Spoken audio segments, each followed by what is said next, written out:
গুনাহ করার পর তারা চোখের পানি ফেলে মাফ চাবে, আমি তাদেরকে মাফ করে জান্নাত দিয়ে দেব। এর মানে কি? তোমার গুনাহ হতে পারে, হতাশ হইও না, কিন্তু মাফ চাইতে ভুল করো না, মাফটা চেয়ে নিবা।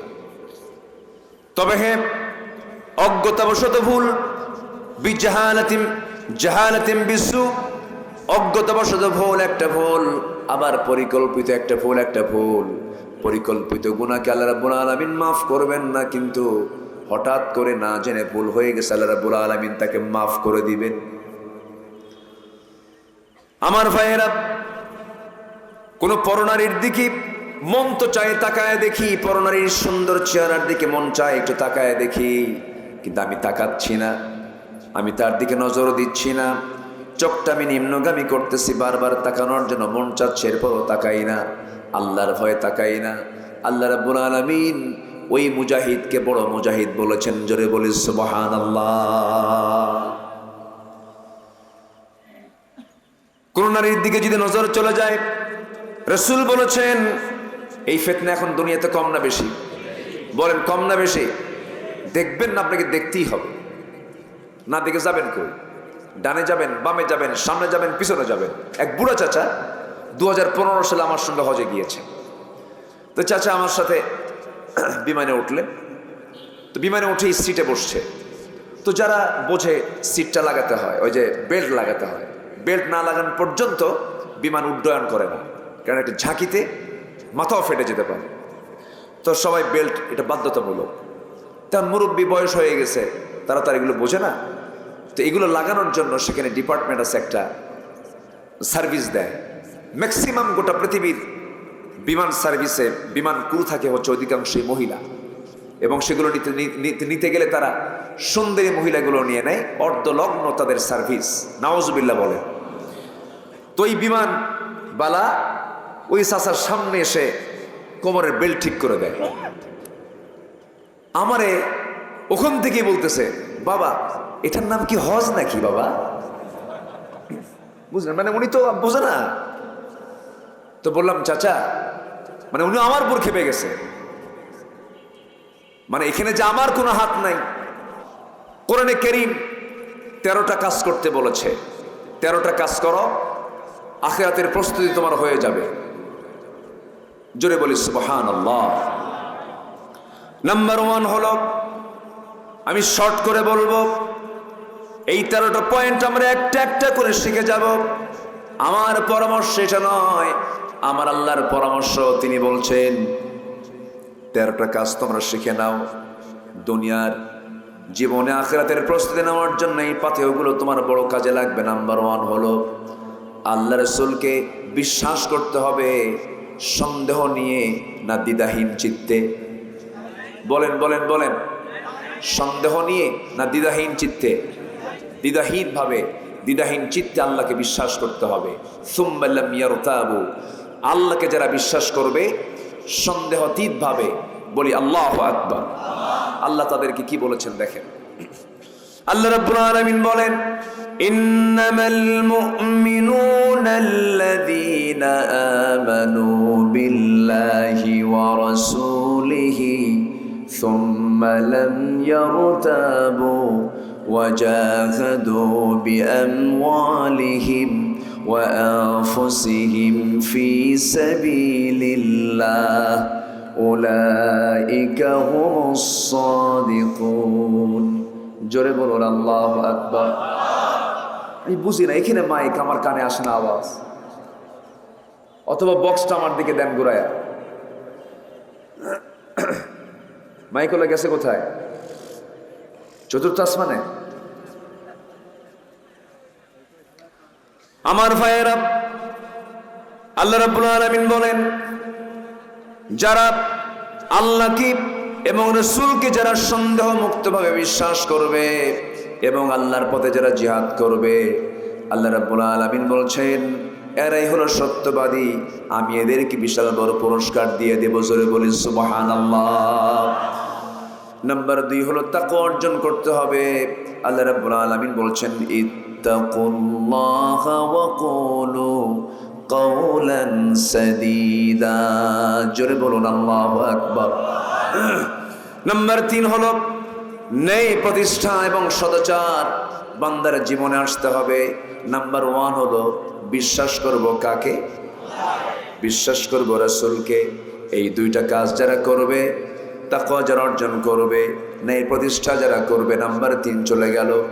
নাম্বার 4 হলো দ্বীনের সঠিক ইলম অর্জন করে যে বান্দা জীবনটাকে সুন্দর করে সাজাবে। ইলম হাসিল করার দরকার আছে না নাই বলেন? আসতে বলবেন না, আছে না নাই? প্রত্যেকের জন্য ইলম হাসিল করা, জ্ঞান অর্জন করা কি বলেন? আরো জোরে বলেন। নামাজ কি? নামাজ কি? রোজা কি? কোরআনের জ্ঞান অর্জন করা কি? আমার দেশের সিলেবাসে কি ফরজ? আমার দেশের সিলেবাস 53 বছর ছিল, এটা কি ফরজ সিলেবাস ছিল না নফল সিলেবাস ছিল? কোরআন শেখা ফরজ, শুধু এটা মাদ্রাসায় ছিল তার নিজেদের উদ্যোগ। দেশের সকল প্রকৌশল,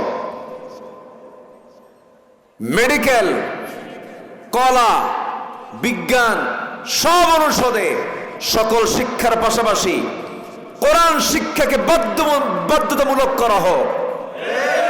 এর সময়ের দাবি।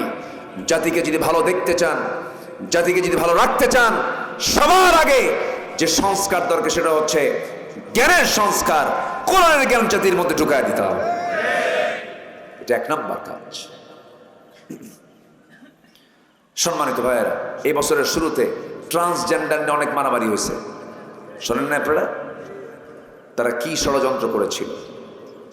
এরপরে শিক্ষকদের ট্রেনিং এর নামে ব্যাঙের ডাক, হাঁসের ডাক শেখানো হয়েছে, জানেন না আপনারা? এগুলো করা হয়েছে। আমরা আর এই সুযোগগুলো দেব না। আমরা জাতিকে সুশিক্ষার জন্য প্রস্তুত হব। জোরে বলি ইনশাআল্লাহ। আর জোরে বলি ইনশাআল্লাহ। আমার দেশের যুবকরা এখন গান বাজনায় যতটুকু সময় দেয়, তার চাইতে বেশি এখন কোরআন হাদিস শোনার জন্য সময় দিতে প্রস্তুত নেওয়া শুরু করেছে। এটা একটা বিপ্লব বটে। যুব সমাজ আজকে ইসলাম বুঝতে চায়, জানতে চায়। এটা হয়েছিল ওদের জন্য জ্বালার কারণ।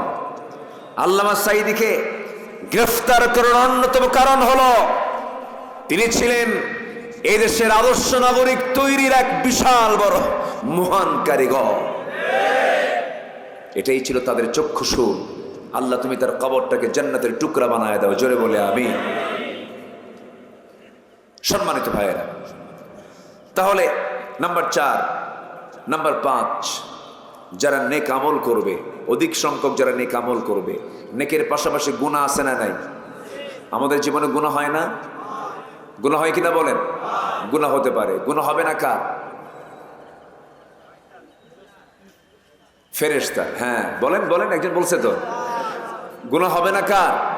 ফেরেশতার। আর গুনাহ হবে কার? বান্দা। গুনাহ হবে বান্দার। আর গুনাহ হবে না ফেরেশতা। গুনাহ করার যোগ্যতা বান্দাকে দিয়েছেন কে? আসতে বলেন, কে দিয়েছেন? ফেরেশতাদের ঘুম আছে না? ফেরেশতাদের খাওয়া আছে? আচ্ছা, ফেরেশতাদের বউ বাচ্চা আছে? ফেরেশতাদের কোনো ব্যবসা বাণিজ্য আছে? আমাদের আমাদের এই জন্য গুনাহ আছে। তাহলে আজকে থেকে গুনাহ করেন সবাই। আমি কি এই জন্য এই উদ্দেশ্যে বলতেছি? একটু বসুন। আমি লক্ষ্য করছি কিছু কিছু লোক আমাকে না বলেই চলে যাচ্ছেন। আমাকে না বলে যান, কিন্তু একটা কথা মাথায় রাখবেন, সেটা হলো এটা এমন একটা জায়গা, এই জায়গার জন্য একদিন আমরা আফসোসও করতে পারি। যতক্ষণ থাকবো আমার আমল নামা থেকে আল্লাহ তাআলা গুনাহগুলোকে ঝরায় দিবেন। ইউবাদদিলুল্লাহু সাইয়্যাতিহিম হাসানাত। কার কথা? আল্লাহ তাআলা গুনাহগুলোকে ঝরিয়ে দিয়ে সওয়াব দিয়ে ভরপুর করে দিবেন। এটা এমন জায়গা, আপনি এখন এখান থেকে উঠে কোন জায়গায় যাবেন, এর চাইতে উত্তম জায়গা আর এই এলাকায় নাই এখন। বলি আলহামদুলিল্লাহ। বসেন, আমরা একসঙ্গে দোয়ার মতো একটা বরকত নিয়ে যাব। আমি 13টা পয়েন্ট বলি, আমি শেষের দিকে আস্তে আস্তে চলে যাচ্ছি। সম্মানিত ভাইয়েরা, তাহলে পাপ কাজ হতে পারে, পাপ কাজ হবে না কেন? হতেই পারে, কিন্তু পাপের সঙ্গে সঙ্গে বান্দার চোখের পানি যদি বের হয়, আল্লাহ এই পাপটা করছে, আমারে মাফ করে দাও। আল্লাহ এত খুশি হন। আল্লাহ তখন বলেন, বান্দা তোর এই অনুশোচনাই তোকে জান্নাতে নিয়ে যাবে। জোরে বলে সুবহানাল্লাহ, আরো জোরে বলে সুবহানাল্লাহ। বরং আল্লাহ রাব্বুল আলামিন আরো এক জায়গায় বলেছেন, লাউ লাম তুযনিবু লাযাহাবাল্লাহু বিকুম ওয়া লাজাআ বিকওমিন হাত্তা ইউযনিবুন।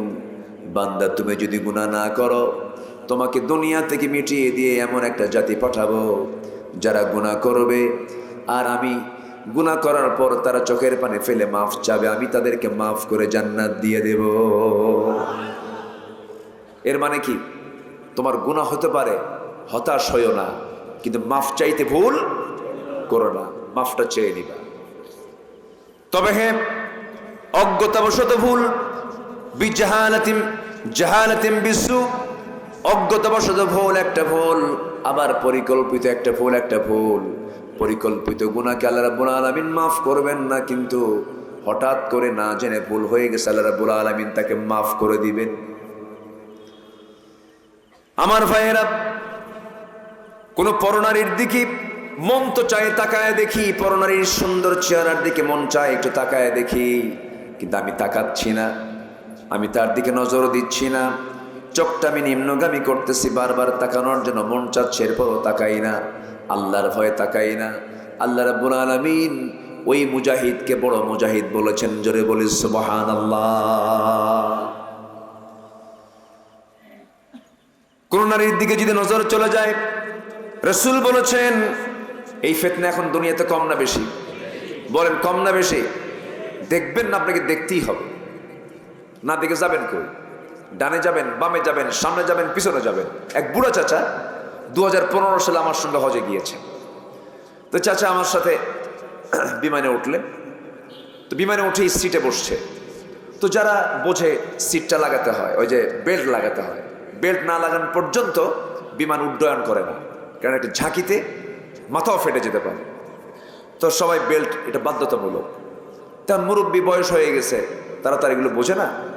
তো এগুলো লাগানোর জন্য সেখানে ডিপার্টমেন্ট আছে, একটা সার্ভিস দেয়। ম্যাক্সিমাম গোটা পৃথিবীর বিমান সার্ভিসে বিমান ক্রু থাকে হচ্ছে অধিকাংশই মহিলা, এবং সেগুলো নিতে গেলে তারা সুন্দরী মহিলাগুলো নিয়ে নেয়, অর্ধলগ্ন তাদের সার্ভিস, নাউজুবিল্লাহ বলে। তো এই বিমান বালা ওই চাচার সামনে এসে কোমরের বেল্ট ঠিক করে দেয়। আমারে ওখান থেকেই বলতেছে, বাবা এটার নাম কি হজ নাকি বাবা? বুঝলেন, মানে উনি তো বোঝে না। তো বললাম, চাচা, মানে উনি আমার উপর খেপে গেছে, মানে এখানে যে আমার কোনো হাত নাই, আমাদের কারোই যেখানে কিছু বলার নাই, উনি এটার বোঝে নাই। গ্রামের নিরহ মানুষ, একটা লিপস্টিকওয়ালা অর্ধলগ্ন একজন মহিলা সে তার কোমর ঠিক করে দেয়, আরো মুস্কি মুস্কি হাসি মারে। আমার এখন দেখায় এই কথা বলেন, বাবা এটার নাম কি হজ নাকি বাবা? আমি বললাম, চাচা সমস্যা নাই, যাওয়ার সময়ও পাবেন, আসার সময়ও পাবেন। কি কথা কি বুঝতেছেন আপনারা? কিন্তু আমার সামনে পড়লেও আমি তাকাবো না। এটার নাম হলো ঈমান। এটার নাম কি বলেন? ঈমান। যদি কোনো নারী আপনার সামনে পড়ে যায়, আমার রাসূল বলেছেন প্রথম নজরটা মাফ। প্রথম নজরটা কি বলেন? মাফ। দ্বিতীয় নজরটা পাপ হয়ে যায়। অনেকদিন আগে, বছর 15 আগে এরকম একটা মাহফিল থেকে ডান পাশে না বাম পাশে থেকে এক যুবক দাঁড়ায় বলে, হুজুর একটা কথা বলি, রাগ করবেন না কিন্তু। কি? আপনি বলেন প্রথম নজর মাফ, দ্বিতীয় নজরটা পাপ। প্রথম নজরে যদি 1 ঘন্টা তাকায় দেখি গুনাহ আছে নাকি? দেখছেন? দুষ্ট আমার ভাইয়েরা, চোখটাকে নিয়ন্ত্রণ করতে হবে। আল্লাহ রাব্বুল আলামিন পর্দা করতে বলেছেন আগে পুরুষকে না নারীকে? দেখেন চুপ করে আছে, নিজের নাম কবে না। আল্লাহ পর্দা করতে বলেছেন নারীকে আগে না পুরুষকে আগে? পুরুষকে পর্দা করতে পারে, ইয়াগুদ্দু মিন আবসারিহিম ওয়া ইয়াহফাযু ফুরুজাহুম, আই ইয়াহফাযনা ফুরুজাহুন্না। কি ঠিক আছে না? ইয়াগদুদনা মিন আবসারিহিন্না ওয়া ইয়াহফাযনা ফুরুজাহুন্না। আমার বন্ধুগণ, নেক আমল বাড়াতে হবে। পাপের পরিমাণটা থাকবে, কিন্তু সেটা থাকবে কম পরিমাণ। পাপ থেকে থাকতেই পারে, হতেই পারে বড় বড় দাগি দাগি আসামি হওয়া যাবে না, বড় বড় পাপের অধিকারী হওয়া যাবে না। বড় বড় পাপ কাকে বলে? আকবারুল কাবাইর, বড় বড় কবিরা গুনাহগুলো কি কি? আমার রাসূলকে প্রশ্ন করা হলো, আমার রাসূল 1 নাম্বার বলে দিয়েছেন, সেটা হলো শিরকের কাজ।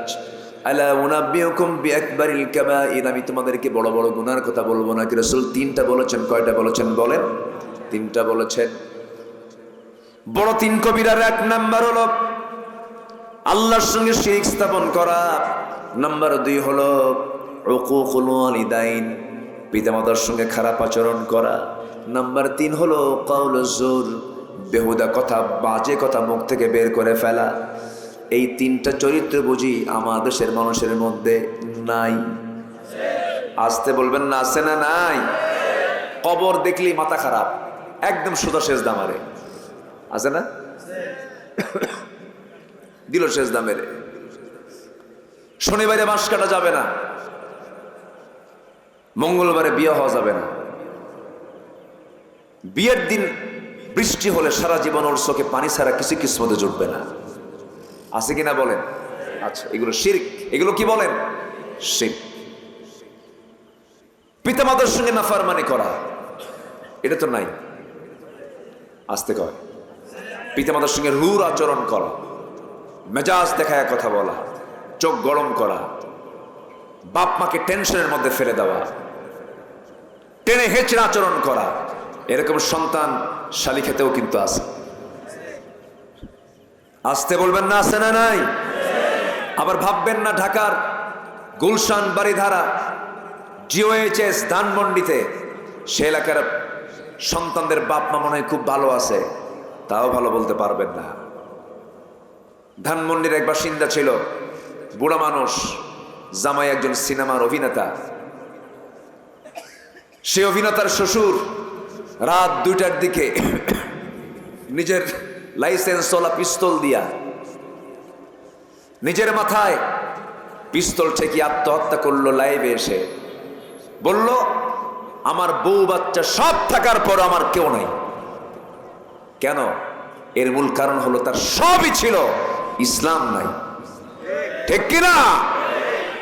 এই যে পিতামাতার সঙ্গে আজকে খারাপ আচরণগুলো করা হচ্ছে, অশিক্ষিত দেখে তা কিন্তু নয়।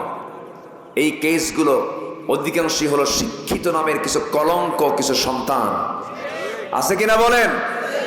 আমার দাদা, আমার নানার যুগে এগুলো ছিল না, বৃদ্ধাশ্রম ছিল না, কিন্তু আজকে শিক্ষার হার বেড়েছে, কিন্তু পিতামাতার সেবার হার কমেছে। পৃথিবীতে যত নেক আমল আছে, এর মধ্যে সবচাইতে বড় নেক আমল হলো বান্দার হক আদায় করা, হক পুরোপুরি আদায় করা। আজকে সেই বান্দার হক আদায় কিন্তু হচ্ছে না। বান্দার দিকে যাবেন কখন? বাপ কি ভাত দেয় না, আছে না নাই? মাকে ভাত দেয় না। নতুন অতিথি যখন চলে আসে, নতুন বউ আসার সঙ্গে সঙ্গেই মা হয় পরনারী। গত বছরের নাটোরে মাহফিল, 72 বছরের এক বৃদ্ধা নারী, তারা কাঁপানো কাঁপানো লেখায়, হাত কাঁপতেছে, সেই লেখায় আমাকে একটা চিঠি পাঠাইছে। বাবা, আমার বয়স 72 বছর, আমার 3টা ছেলে, তাদের ঘরগুলো আমার ঘরের চতুর্পাশে। আমি এখনো এই বুড়ো বয়সে নিজে রান্না করে খাই।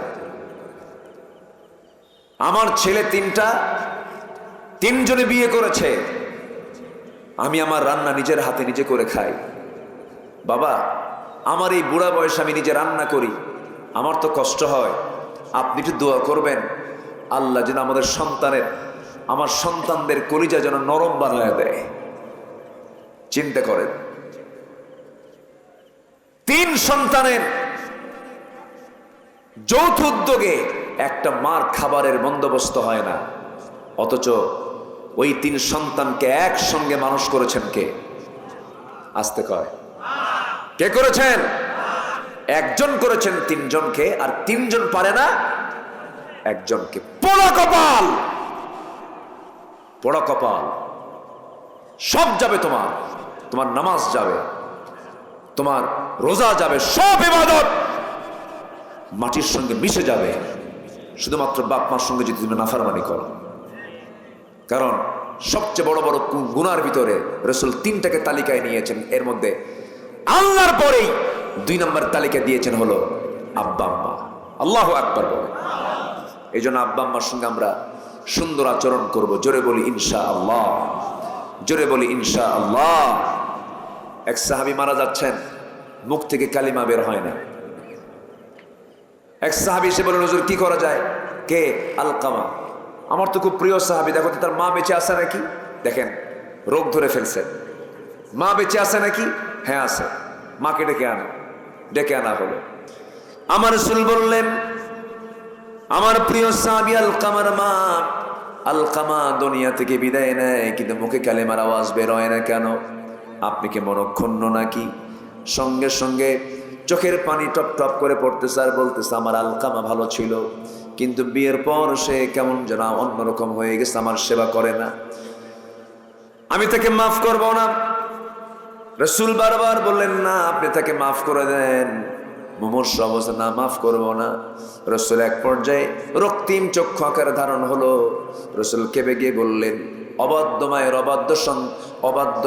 অবাধ্য সন্তানকে এই দুনিয়াতে বাঁচায় না রেখে তাকে আগুনে পুড়ে মারা দরকার। এই কথা বলা মাত্রই মার দিলটা নরম হয়ে গেছে। মা চোখের পানি ফেলতে ফেলতে বলতেছে, ইয়া রাসূলুল্লাহ, আপনি আমার সন্তানকে মারবেন নাকি? কেন মারবেন?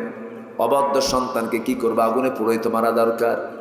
সঙ্গে সঙ্গে মা চোখের পানি ফেলে ফেলে বলতেছে, ইয়া রাসূলুল্লাহ, সন্তান পেটে ধারণ করছে আমি, দুধ খাওয়াইছে আমি আপনাকে দিল থেকে বলে দিচ্ছে, যত রাগ ক্ষোভ সব এই সঙ্গে আমি এই মুহূর্তে আমি সব আমার দিল থেকে মুছে দিলাম, আমি তাকে মাফ করে দিলাম। সঙ্গে সঙ্গে দেখা গেল ওই সাহাবীর মুখ থেকে বের হয়ে গেছে, আশহাদু আল্লা ইলাহা ইল্লাল্লাহু ওয়াহদাহু লা শারীকা লাহু ওয়া আশহাদু আন্না মুহাম্মাদান আবদুহু ওয়া রাসূলুহু। তাহলে বাপমার গুরুত্ব মনে হয় আছে নাকি? আসতে বলে আছে। মা বড় না বউ বড়?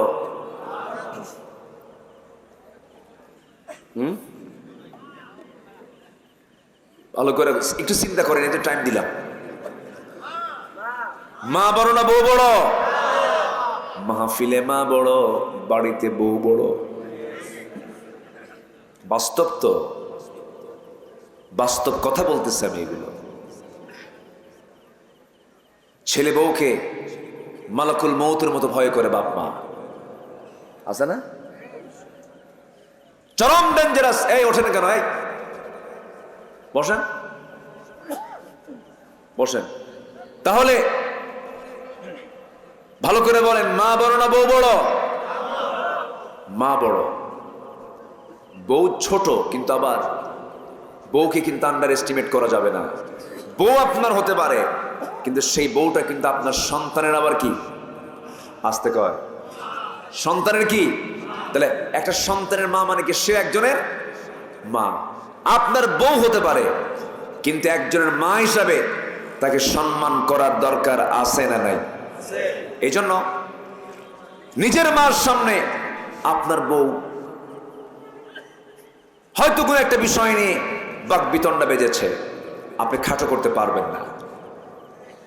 বইয়ের সম্মান বইয়ের জায়গায় রাখতে হবে। আবার বইয়ের সামনে মাকে লক্ষ্য করে আশেপাশে বেহুদা কোনো কথা বলা যাবে না। তার সম্মান তার কাছে রাখতে হবে। সবার ভিতরেই একটা আত্মসম্মান, আত্মমর্যাদা অবশ্যই আছে না নাই? আছে না নাই? আছে। ইসলাম এগুলো শিখিয়ে দিয়েছে। আল্লাহ কবুল করুন, আল্লাহ বোঝার তৌফিক দান করুন। এগুলো হচ্ছে নেক আমলের পর্যায়ে চলে গেল। আল্লাহ তাআলা নেক আমলের পুরস্কার দিয়েছেন কি? আল্লাহ তাআলা এক জায়গায় বলছেন, সূরা লোকমানের 8 নম্বর আয়াত, ইন্নাল্লাযীনা আমানু وعملوا الصالحات كانت لهم جنات النعيم ঈমান যারা আনবে আমলে সালেহ যারা করবে তাদের জন্য আমি আল্লাহ তাআলা একটা জান্নাত জান্নাতুন নাঈম রেখে দিয়েছি। জোরে বলি সুবহানাল্লাহ। নাম্বার 6 ধৈর্য ধারণ করা। নাম্বার 7 আল্লাহর উপরে ভরসা রাখা।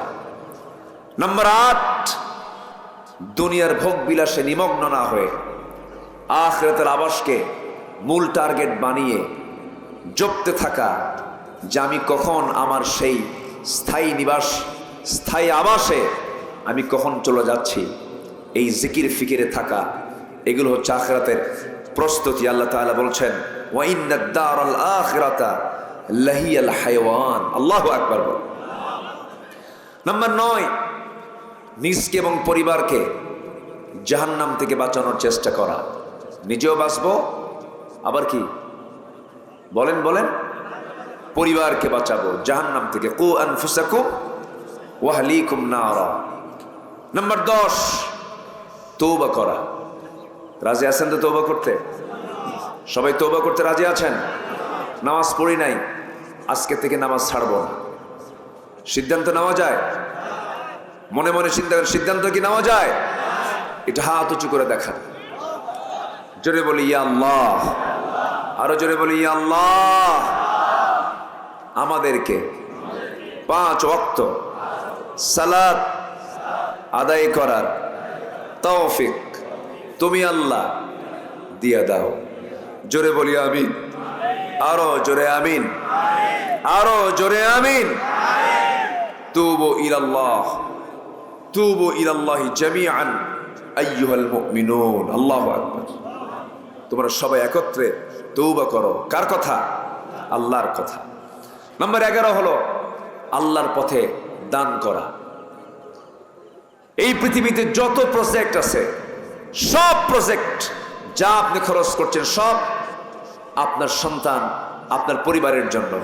আর যা আমরা দেব আল্লাহর ঘরে, মাদ্রাসায়, আল্লাহর পথে, সমাজ কল্যাণে, সব হবে অন্যের জন্য না, নিজের জন্যই। নিজের জন্য আমরা আল্লাহর পথে দান করব। জোরে বলি ইনশাআল্লাহ। আল্লাহু ইউদাইফু লিমান ইয়াশা। আল্লাহ তাআলা যে দান করবে আল্লাহ তাআলা তাকে ডাবল ডাবল করে দিবেন। জোরে বলেন সুবহানাল্লাহ।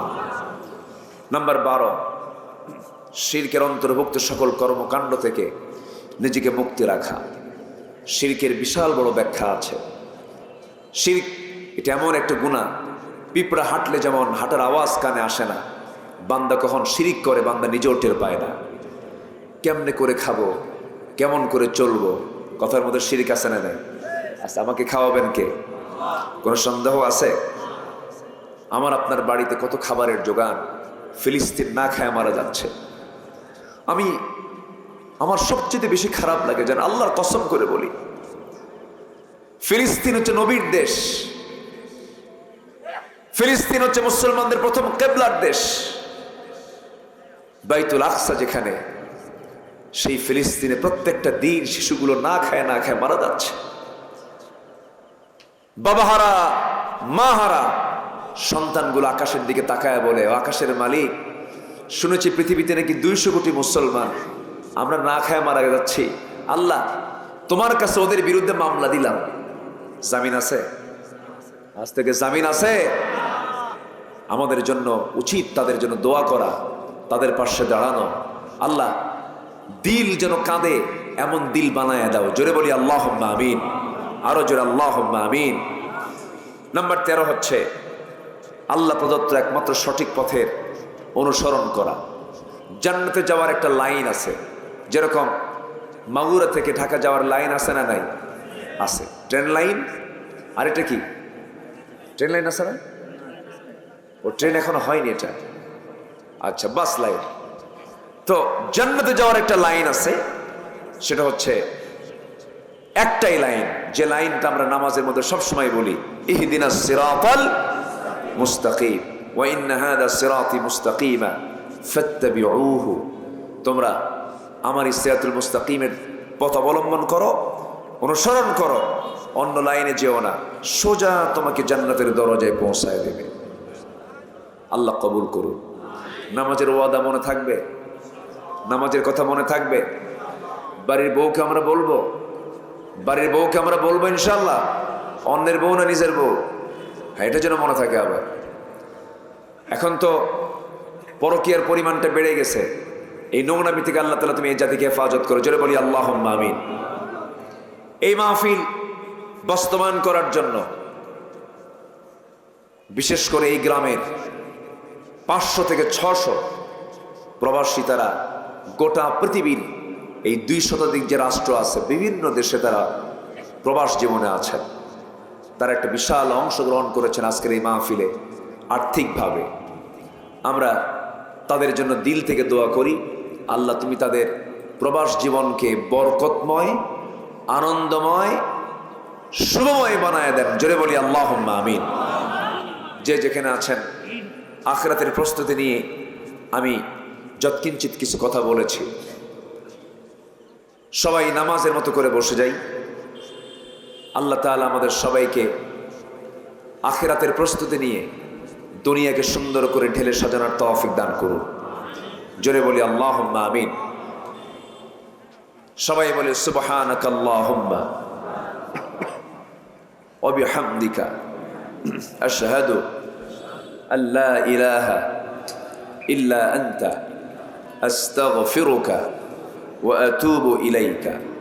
চিৎকার মেরে বলি আল্লাহ, আমার জীবনের সগীরা কবিরা, ছোট বড়, তুমি আল্লাহ মাফ করে দাও। জোরে বলি ইয়া রাব্বাল আলামিন।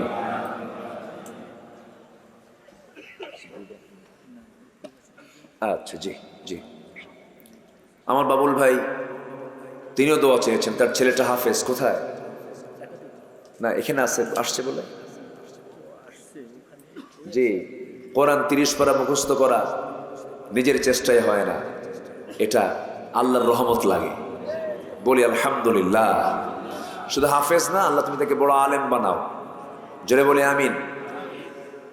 মানে হাফেজের সম্মান তো অবশ্যই আছে, আলেমের সম্মানটা আরো বেশি হবে, কারণ এলিমের দরকার আছে। ঠিক কিনা বলেন? এলিমের দরকার আছে। আসেন আমরা আমাদের নিজের সন্তানদের ব্যাপারে যত্নশীল হই। আপনার সন্তান জজ, ব্যারিস্টার, এসপি, এমপি, সচিব, সব কিছু হলো, কিন্তু নামাজি হলো না, দিন বুঝলো না, কোরআন বুঝলো না, এটা আপনার জন্য জীবনের এই দুনিয়া তো বোঝা হবে, আখিরাতেও বোঝা হয়ে যাবে। সবার আগে আমরা দ্বীনি শিক্ষায় শিক্ষিত করার চেষ্টা করি, পরিবারকে জান্নাতি পরিবার হিসেবে গড়ে তুলি। আচ্ছা জি, আমরা আল্লাহর কাছে চাই, আল্লাহর কাছে প্রার্থনা করি।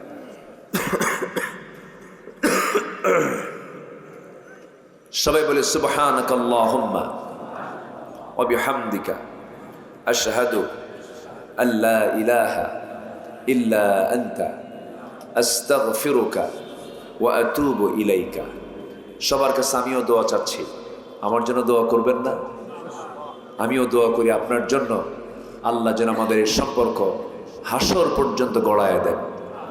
জোরে বলি আল্লাহুম্মা আমিন। আশাবাদ কামনা করি, আমরা আল্লাহর কাছে চাই আল্লাহ যেন আমাদের সকলের গুনাহগুলোকে মাফ করে দেন। আপনি দোয়া করে দেন। আল্লাহুম্মা আমিন। ربنا ظلمنا أنفسنا وإن لم تغفر لنا وترحمنا لنكونن من الخاسرين। আয় আল্লাহ তাআলা, গভীর রাত, নিঝুম রাত, ঝিমানো রাত্রিতে চাঁদের মতো হাজারো মুসলমান নরনারী নিয়ে তোমার কালামের একটি বিষয় সামনে রেখে, তোমার কালামকে তুমি 3 ভাগে কথা বলেছ, তাওহীদ, রিসালাত, আখিরাত। সে আখিরাতের প্রস্তুতি শীর্ষক কিছু কথা বলেছি, সে শান্তি, সে কাঙ্গাল ফিকারের মতো 2টো হাত পেতেছি। আল্লাহ, গুনার দিকে নজর দিও না, বান্দা মনে করে তামাম জীবনের সমস্ত গুনাহগুলোকে মাফ করে দাও। জনম দুঃখিনী মা, জনম দুঃখী বাপজান যারা চলে গেছেন, জিন্দেগির গুনাহগুলো মাফ করে দাও, কবরগুলোকে জান্নাতের টুকরা বানাইয়া দাও। আব্বা আম্মার জন্য কি দোয়া তাও শিখিয়ে দিয়েছো। রব্বিরহামহুমা কামা রব্বায়ানি সগীরা, রব্বিরহামহুমা কামা রব্বায়ানি সগীরা। আল্লাহ তাআলা অনেকের মা চলে গেছে, অনেকের আব্বা চলে গেছে, বাড়িতে ঢুকে ছেলে মেয়ে বউ বাচ্চা সবই পাওয়া যায়, কিন্তু মার ঘরে কি দিয়ে দেখা যায় মার ঘরে মা নাই রে। সে আব্বা আম্মা যারা চলে গেল, জিন্দেগির গুনাহগুলো মাফ করে দাও, কবরগুলোকে তুমি আল্লাহ জান্নাতের টুকরা বানায়া দাও। মা আমার কত কষ্ট স্বীকার করেছেন। একটা জীবিত মানুষ আরেকজন জীবিত মানুষে পেটের মধ্যে টেনেছে। একটা মানুষ কষ্ট সহ্য করতে পারে 40 ইউনিট পর্যন্ত, ইউনিট প্লাস পর্যন্ত। আমার মা ডেলিভারির সময় 55+ ইউনিট পর্যন্ত। এত বড় একটা ধাক্কা, এত বড় একটা আঘাত সহ্য করার পরেও মা আমার জন্য মুস্কি হাসি মেরে দিয়েছে। আল্লাহ তাআলা সে আব্বা আম্মা যার দুনিয়া থেকে বিদায় হয়ে গেছে রে, জিন্দেগির গুনাহগুলো মাফ করো, কবরগুলোকে জান্নাতের টুকরা বানায় দাও। আল্লাহ তাআলা বিশেষ করে মাহফিলটার আয়োজন করলেন যারা, কষ্ট করে আসলেন যারা, বিনিময়ে কিয়ামতের কঠিন ময়দান যেদিন কেউ কাউকে চিনবে না, এমনকি মা সন্তানকে পর্যন্ত অস্বীকার করে বসবে, সেই কঠিন মুসিবতের দিন এ মাহফিল সবার জন্য নাজাতের মাধ্যম তুমি আল্লাহ বানাইয়া দিও। আমার বাবুল ভাইকে কবুল করো।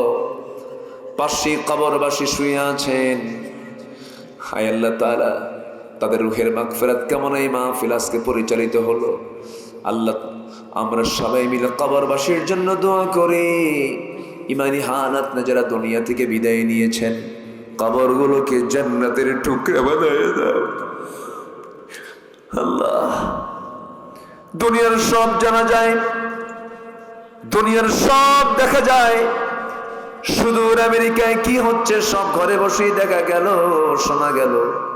কিন্তু মা চলে গেল কত আগে, ঘরের কোনায় বাঁশঝাড়ে শুয়ে আছে, কোনো খবর আর দুনিয়াবাসী পায় না রে। তোমার কাছে ফরিয়াদ করি আল্লাহ, সে আব্বা আম্মা যারা চলে গেছে কবরের সমস্ত আযাবকে তুমি আল্লাহ মাফ করে দিও। আল্লাহ তাআলা গোটা পৃথিবীর মুসলমানদের পায়ের তলায় মাটি নাই, মুসলমানদের বাইতুল মুকাদ্দাসকে তুমি আল্লাহ মুসলমানদের হাতে তুলে দাও। এই ক্রান্তি লগ্নে 180 কোটি মুসলমানের দুনিয়া একটা মরো তুমি আল্লাহ মুসলিম বিশ্বের জন্য পাঠাইয়া দাও। সকল প্রকার ষড়যন্ত্র থেকে মুসলমানদেরকে তুমি আল্লাহ হেফাজত করো। যেদিন দুনিয়া থেকে বিদায় নেব রে, আমার শরীরে যা ছিল সব খুলে খুলে নেবে, সেলাইওয়ালা কাপড় অচল হয়ে যাবে, আমাকে টেনে হেঁচে কবরের দিকে নিয়ে চলে যাবে, কবরে শোয়ায় দেবে, বাঁশ চাপা দেবে, মাটি চাপা দেবে। আয় আল্লাহ তাআলা তোমার কাছে ফরিয়াদ করে ডান হাতে আমলনামা না আসা পর্যন্ত মরণ দিও না। এই গ্রামের 500 থেকে 600 পরিবারের সন্তানরা আজকে প্রবাস জীবনে আছে। আমরা যারা দেশে থাকি তাদের মনটা একরকম থাকে, যারা প্রবাসে থাকে তারা যেন জেলখানার মধ্যে থাকে। সারাদিন পরিবার নিয়ে টেনশন চিন্তা নিয়ে প্রবাস জীবনে থাকে না আল্লাহ। আমরা তাদের জন্য দোয়া করি, প্রবাস জীবনে যে সমস্ত ভাইয়েরা অবস্থান করছেন তাদের প্রবাস জীবনকে তুমি সুখময়, বরকতময়, রহমতময় করে দাও। ব্যবসায় ঘাটতি বরকত দিয়ে দাও, চাকরি দুর্বল মজবুত ব্যবস্থা করে দাও, অসুস্থ সুস্থতা করে দাও, ঋণগ্রস্ত ঋণ মুক্ত তৌফিক দিয়ে দাও, সন্তানগুলো অবাধ্য অনুগত করে দাও। আয় আল্লাহ তাআলা পারিবারিক শান্তি দিয়ে দিও, সকল অশান্তি তুমি আল্লাহ দূর করে দিও। তাকাব্বাল মিন্না ইন্নাকা আনতাস সামিউল আলিম ওয়া তুব আলাইনা ইন্নাকা আনতাত তাওয়াবুর রহিম। সুবহান রাব্বিকা রাব্বিল ইজ্জাতি আম্মা ইয়াসিফুন ওয়া সালামুন আলাল মুরসালিন والحمد لله رب العالمين وجعل آخر كلمتنا عند الموت لا إله إلا الله محمد رسول الله. السلام عليكم ওয়া রাহমাতুল্লাহি ওয়া বারাকাতুহু।